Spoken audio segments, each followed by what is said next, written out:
بسم الله الرحمن الرحيم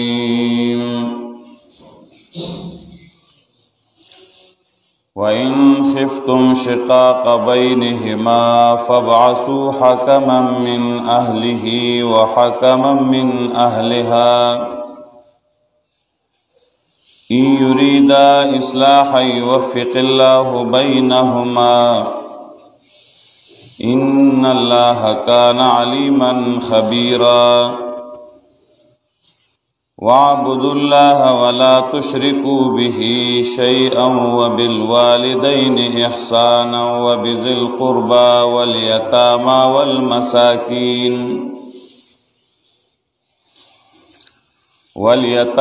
والمساكين والجار ذي القربى والجار الجنب والصاحب بالجنب وابن السبيل وما ملكت أيمانكم إن الله لا يحب من كان مختالا فخورا. سورة النساء. فدی صورت کی احکامات بین الراعی والرعیت. سورت دری سیو اولنی حصہ دری بابونا و باغی کی اولنی باب شروع بائی کی شپارس احکاماتو بین الراعی والرعیت.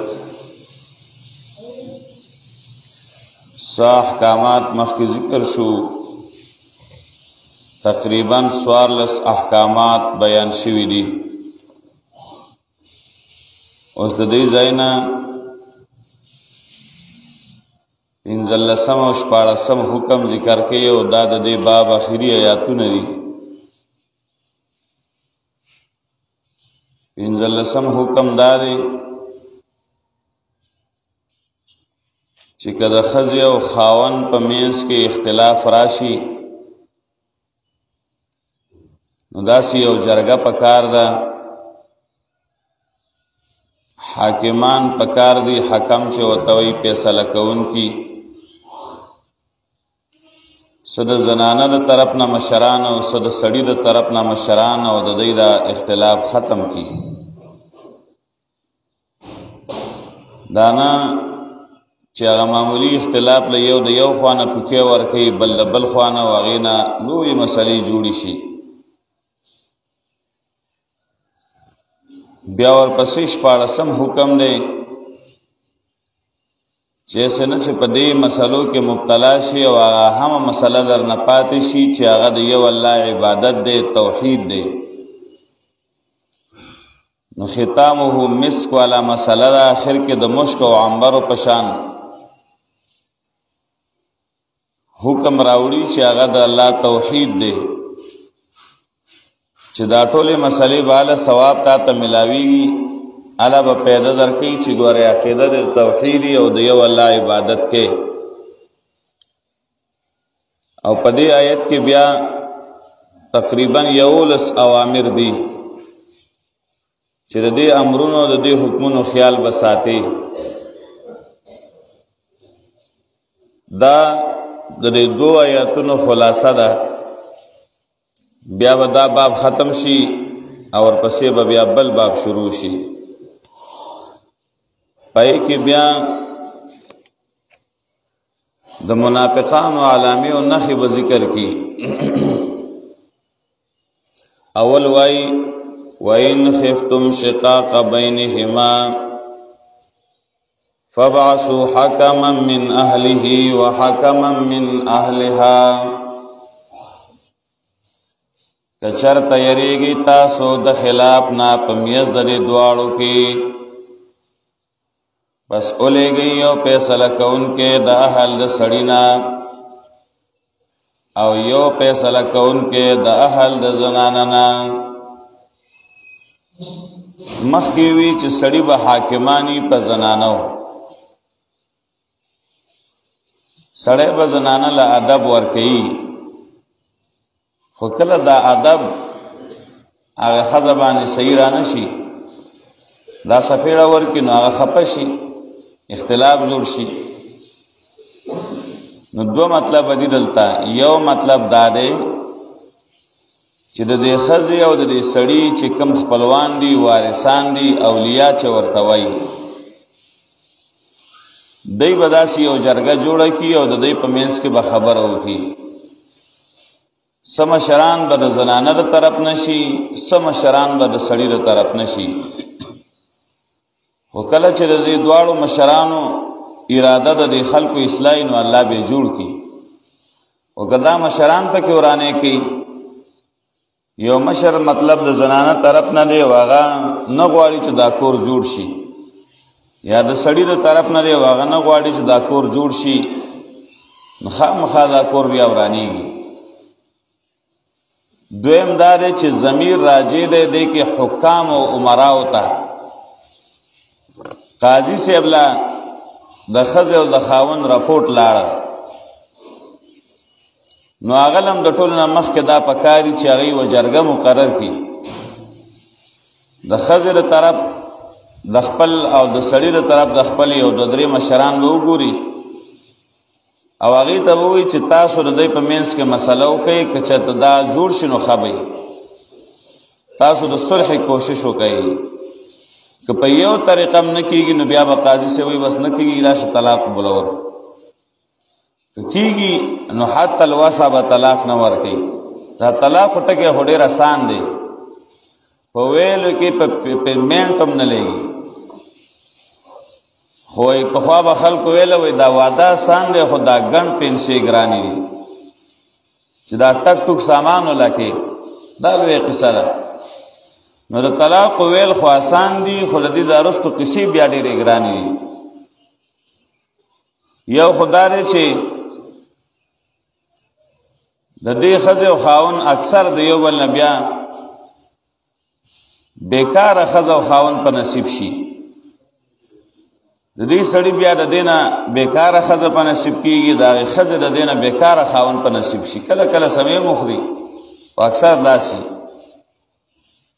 بل هغه ماشومان د هغې ژوند ضایع شي نه د پلار خوشحالي سمه وویني او نه د مور خوشحالي سمه وویني د هغې هغه ژوند تباه شي ولی چې مور سره ځي نو د پلار نه محرومه کېږي او که پلار سره ځي نو د مور نه محرومه کېږي او که دا سړی بل واده وکړي نو هم د هغې بچو ژوند خراب شي که نه یې کوي نو هم خرابي نو دې سره ټولې مسلې تړلي نو حتی الوسع کوشش پکار دی چې مسله طلاق و تلاړه نشي مسله جنگ جګړې و اختلافات و تلاړه نشي د دې وجه نه د ګرمو دماغو نه په دې کې کار اخیستل نه پکار طلاق نه حتی الوسع د دې مثال داسې دی لکه د یو سړي یو ځای زخمی شو نو هغې له دې تر هغې وخته پورې علاج کوي تر څو پورې چې د هغې علاج ممکني چرته دې داسې نه کوي چې دا لاس ځان نه کټ کړي دا زخم ځای ځان نه کټ کړي نه کېږي یو طریقه باندې نه کېږي او د هغې نه نور بدن ته نقصان رسي نو بیا اخره کې کټ کړي نو دغه شانه به د طلاقو مسله هم اخري حدي که دې نه مخکې کېږي دا کور جوړېږي نو طلاق به نه ورکوي وَإِنْ خِفْتُمْ شِقَاقَ بَيْنِهِمَا که یریږئ تاسو د خلاف نه په منځ د دې دواړو کې فَبَعْثُوا حَكَمًا پس ولېږئ یو فیصله کوونکی من اهله د اهل د سړي نه وحکما او یو فیصله کوونکی من اهلها د اهل د زنانه نه ان یریدا اصلاحا یوفق الله بینهما که اراده د دې دواړو د اصلاح نه جوړواله براولي الله د دې په میانس کې ښځه او خاوند خوښي چې زمون کور جوړ شي نو الله به جوړ کړي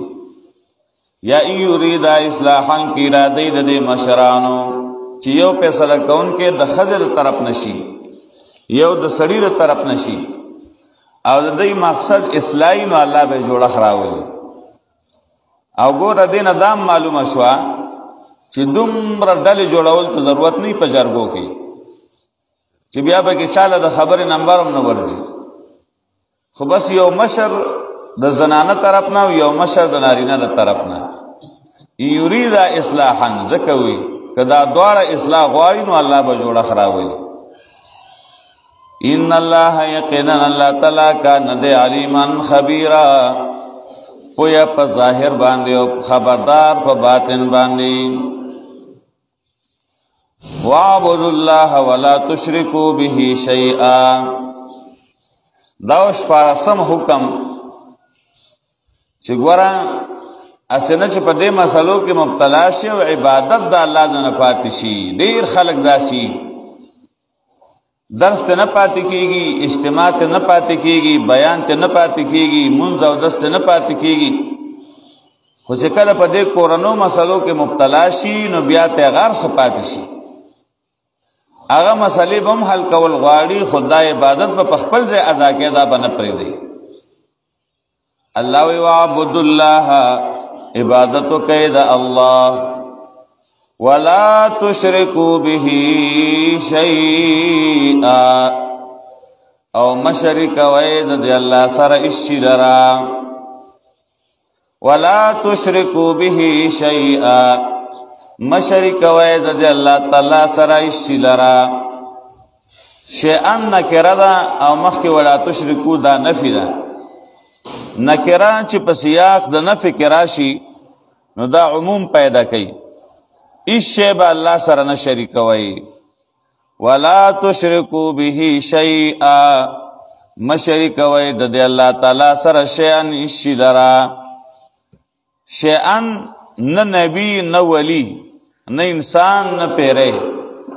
نه انس نه جن اس شی با الله پاک سره نه شریکه وبالوالدین احسانا او د مور او پلار سره با احسان کوي دا احسانا مفعول مطلق دے دا دے فعل محذوب دے وبالوالدین احسانا واحسنوا بالوالدین احسانا احسان کوي د مور او پلار سره احسان ګوره دا اوامر شماره پدې کې اوامر او نواهی ټول چراغون کې نیو نهی دا او لس اوامر دي تقریبا یو امر وعبد الله عبادت کوي د یو الله دویم ولا تشركوا به شيئا نب شریک کوي د الله تعالی سره اشی لرا دریم وبالوالدین احسانا او د مور او پلار سره با احسان کوي دا دریم حکم دی دا الله د عبادت نه پس الله د مور او پلار د احسان حکم ذکر کړی دی او ګوره دا احسانن هم نکره راوړی ده تعمیم ته اشاره ده هر قسم احسان به د والدینو سره کې تفسیر مدارک لیکلی دی احسانا بالقول والفعل والانفاق علیهما مور او پلار سره به احسان کې نو داسې احسان چې احسان قولی همي فعلی همي او انفاقی همي احسان بالقول دا دی چې هغه سره نرم خبرې کوا دا غي د مزاج مطابق خبرې کوا اوس خو د بچی په مخ کې مور او پلار خبرم نشي کولای دارې کو ته چپ تنه پويږي په دې خبره باندې الکه چوسه پورې تنه پوي دی پلار پوي ده نن پلار نه پويږي امور نه پويږي احسان فعلی بم کې احسان فعلی دارې چې داغي خدمتو کې اگر ته دا کارو کنو کوا چې جایز کاری د توي مکو نه هغه مکو داغي خدمت کوا چاپی کوا علاج کوا چې صداغي د خوشالولو عمل یا غټول جایز کارونه کوا و او دارنګ ول انفاق علیهما خرچوم په کوا چې هغه ضرورت شي داغي بیماری ضرورتمندی عاجزی فقیری نو تب داغه سره امداد کې تعاون کې خرچه به پکې دا ټول احسان کې راځي وبذل قربا څلورم نمبر حکم د خپل خپلوانو سره احسان کوان داغي سره به احسان کوي. نن سبا خپلوانو سره گزاره ګرانه ده، پردور خلګي رور به ضرور سره نه لګي، رشتہ دار د رشتہ دار سره نه لګي، او چې پردی نیو بل نه ګولي گزاري. دغه د خصي په دې چې د پردو سره خط تعلق ساتي، خو د خپل رور سره مورانه وا، د خپل خپلوانو سره مورانه وا. خپل ولی کټ کول دا ګناي کبیره ده. وبذل قربا او د خپل خپلوانو سره احسان کوي،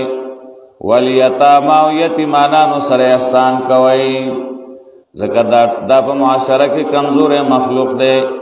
نو دې سره مینه وکي، محبت وکي، احسان وکي. والمساکین او د مسکینانو سره احسان کوي، هغه جزان غریبانان بے وسه نو هغه سره احسان وکي. زمنګ په معاشره کې یتیم او مسکین دا چې د کلی خیراتی کنم دی ته پکې دعوت نه، دعوت هغه چالي چې هغه سره شل دعوتونه نورومي او هغه یره جی یره وستو کم پلانی را تویلی دي کنه زمنو خپه بشي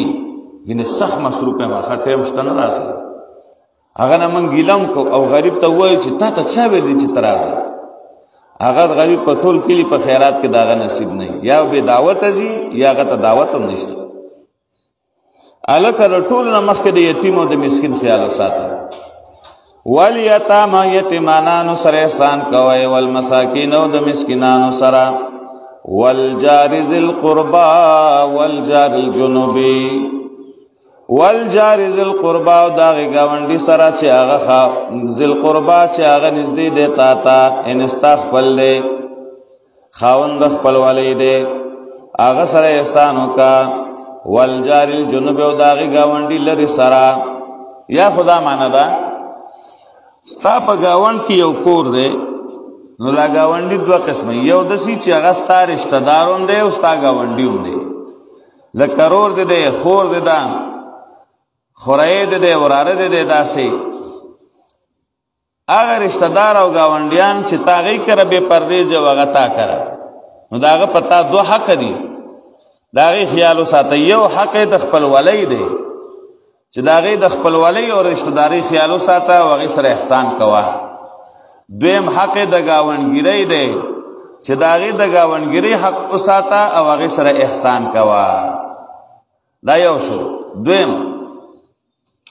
هغه گاونډي چې هغه ستاخوا کې اوسېږي خو پردی دی، لري دی، ستاته ستر دی، ستاته پرده ده، ستا رشتہ دار نه دی،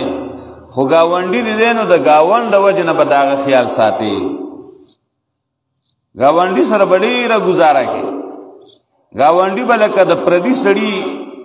نه ګڼي. د هغې وجه دا ده پخوا به خلکو ویله وایي غر په غر نه ورځي او انسان په انسان ورځي. د غر ته ضرورت نه چې هغه مضبوط دی، خو د انسان ته ضرورت پیدا کیږي.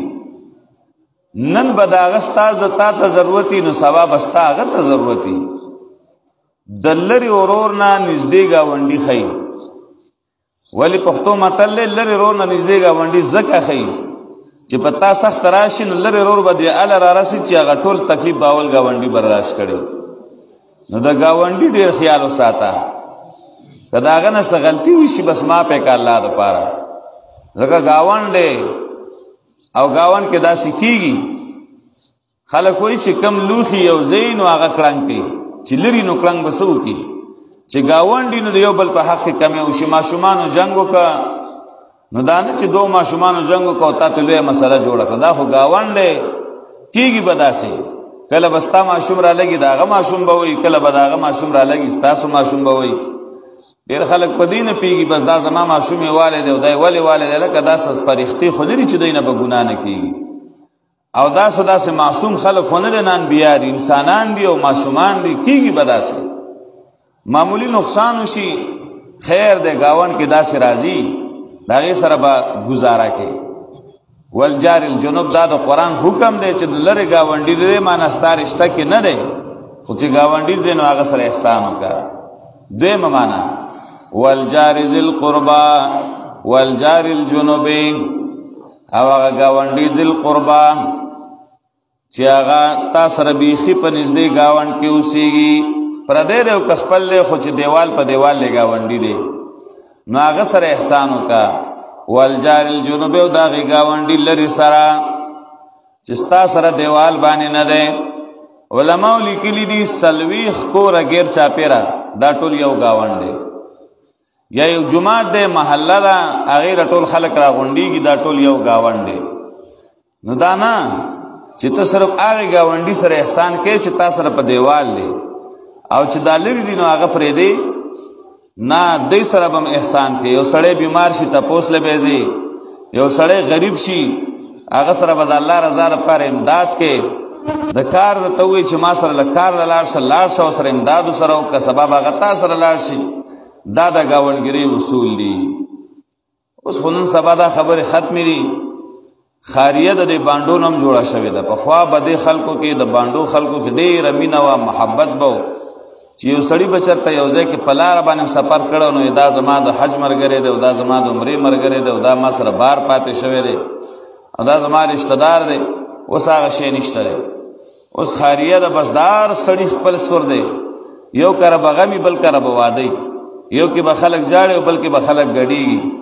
دی د غم پروا نه لري هغه د ښادۍ پروا نه لري یو به د ولږې مړ کېږي بل به د سر لاندې پراټې ګوري یو سړی به غریب بېوسه وي بې دغه به ټول کلي کې به وګرځي نو څوک به دونه پیدا نه شي چې 1,000 روپۍ خو له قرض ورکړي چې دا واخله ځان له خو په علاج وکړه که اوس هغه وي چې پیسې را سره نشته دی بیمار راته پروت دی او دا پټی دی خرڅو مې نو موږ ورته ویو موږ سره خو درک نه لګي خو چې ته پټی خرڅې نو څه به بیا وله کروڑونه پیسې پیدا کوو خو چې هغه رانه قرض غواړي نو 1,000 روپۍ نشو ورکولی که هغه موږ ته ووایي چې لکه ما لږ پیسې په کار دی موږ سره نشته خو هغه وایي چې زه را څاروی خرڅوم موږ لکه اوس ارزان کېږي هله موقع ده ګاډی خرڅوم موټرسایکل خرڅوم ضرورت مې دی موبایل خرڅوم ضرورت مې دی هله اوس چانس دی لکه دې چانسونو ته موږ پراته یو د خدای دپاره چېرته موږ د چا سره امداد ونه کړ او د هر شی د بدل شو که جنازې له یو سړی ځي نو دی له نه ځي چې الله دې مړي ته بخښنه وکړي دی له ځي چې مالداره دی چې ما وویني او سبا مال راشي د بدل خبرې دي که قبر لذي نو د بدل لی که د غم ډوډۍ کوي د بدل لی که د بیمار تپوس کوي د بدل لی ټوله سیستم خراب دی الله دې خیر وکړي والجار ذی القربا والجار الجنوب دا د خدای حکم دی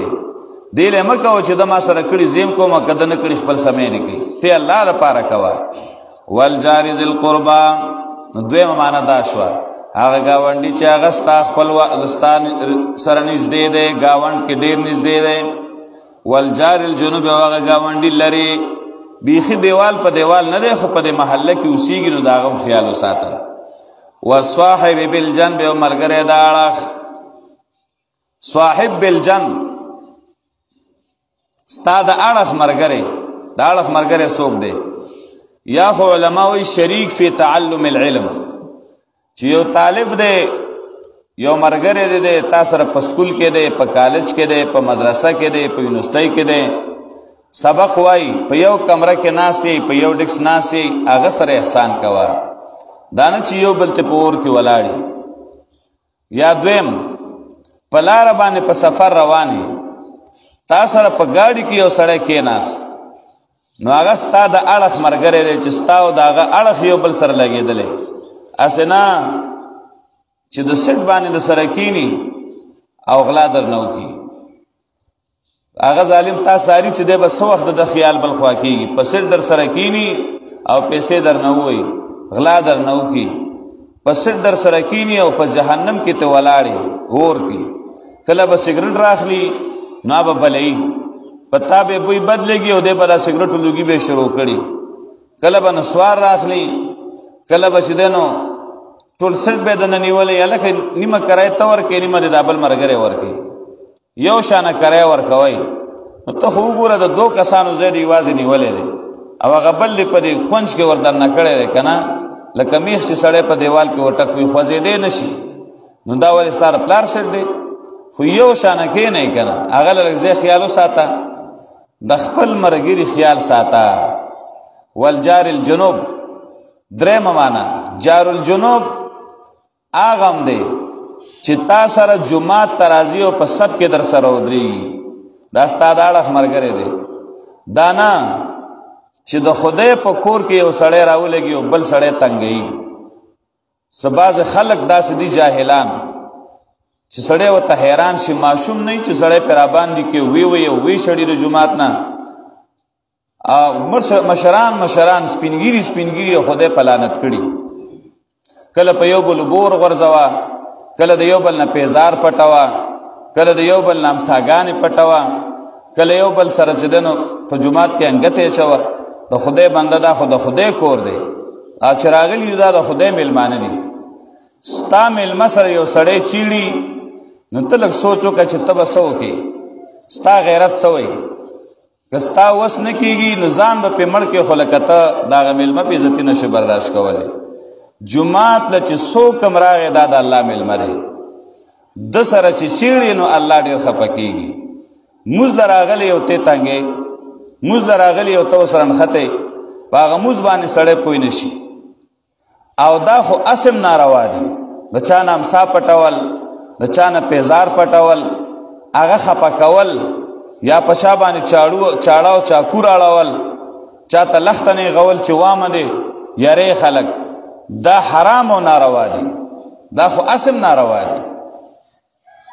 نو ستا د اړخ ملګری دی په جومات کې د سره مونځ کوي، درس کې د سره ناست دي، دا تنګول به نه کوي. دا ګناه ده، دا ناجایز دی. په دې باندې الله ډېر خفه کېږي. الله بله معنا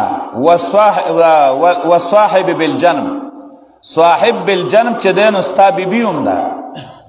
چې ستا او د هغې همیشه یو ځای ژوند تېرېږي. نو ته به د خپلې بیبي سره هم احسان کوې چې ته څه خورې نو هغې له هغه شان خوراک راوړه، څه څکې هغه شان څښاک راوړه.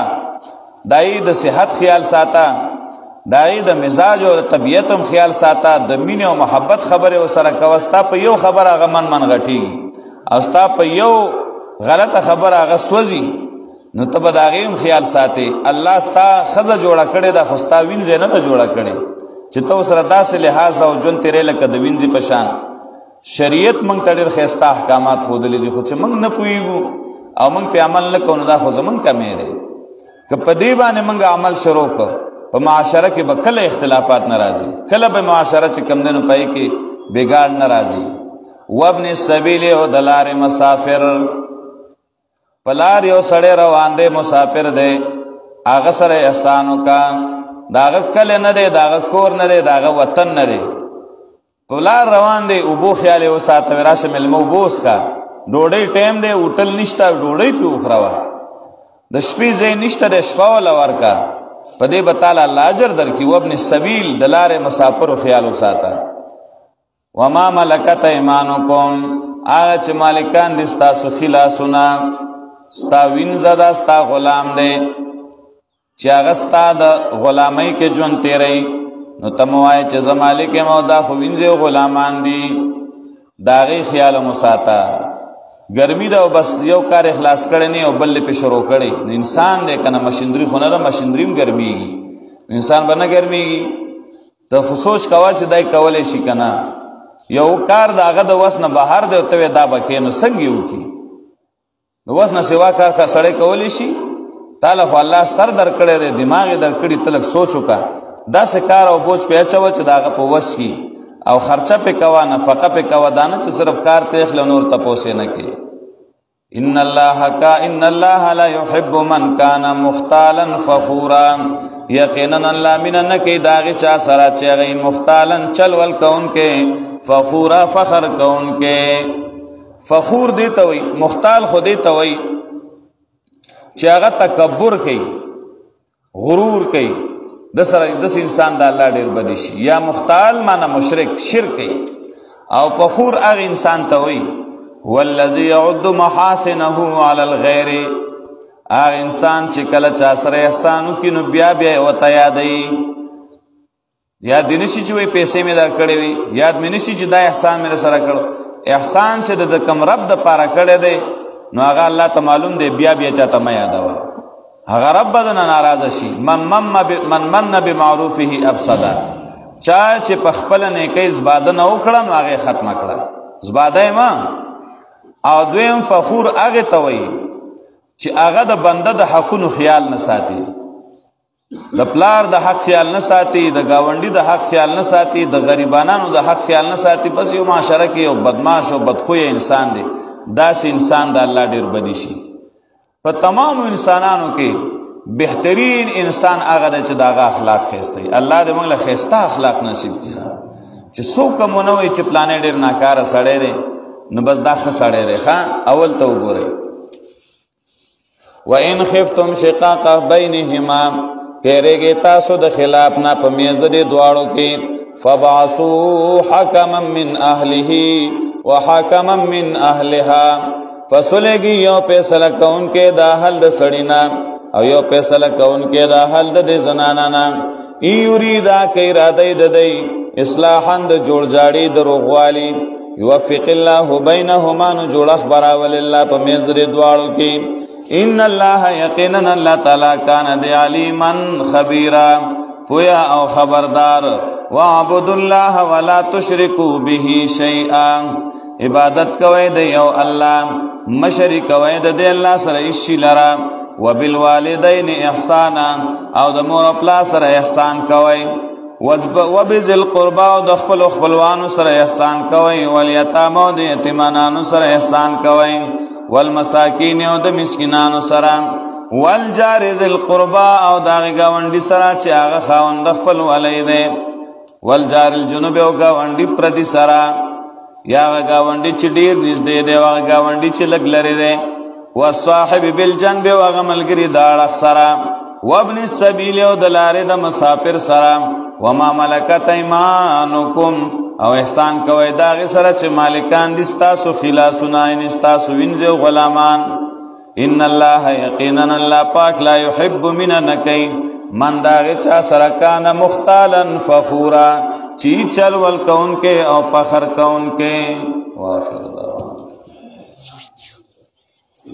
الحمد لله رب العالمين والعاقبة للمتقين والصلاة والسلام على خير خلقه محمد وآله وصحبه أجمعين. ربنا آتنا في الدنيا حسنة وفي الآخرة حسنة وقنا عذاب النار.